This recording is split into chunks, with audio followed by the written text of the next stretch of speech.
અને ત્યાં અંદર એક મહિલા કોન્સ્ટેબલ છે રાઠોડબેન, એ આ બેનને અવારનવાર છેલ્લા 4-5 દિવસથી બહુ હેરાન કરે છે. એ અમને સમાચાર મળ્યા અને અંદર ભાઈ જેની અરેસ્ટ બેનને એની અંદર રાખ્યા છે ને તેના રોજ રાતે 12 વાગે બાટલા ચડાવવા લઈ જાય છે. એની થોડીક તબિયત ખરાબ હતી અને છતાંય આ કોઈ કઈ ધ્યાન દીધું નહીં, બારે જવા દીધા નહીં, અમને દવા લેવા દીધી નથી. ત્યારે 4 દિવસે અમારે આ પરિણામ ભોગવવું પડ્યું છે. હવે બેનને કઈ થશે અને કોઈ પ્રકારનો બનાવ બનશે તો હવે જવાબદારી સાહેબોની રહેશે. એટલે આજે અમે સરકારને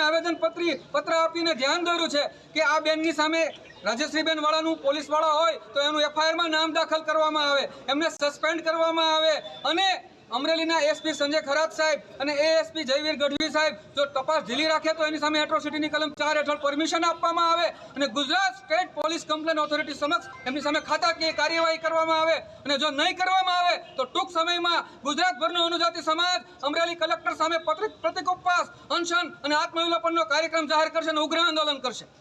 હાલ એ જે પોલીસ તરીકે એને જે વર્તન કરેલું છે, જે તપાસનો વિષય છે, તેમ છતાં અમારી પાસે જે પ્રાથમિક માહિતી આવેલી છે,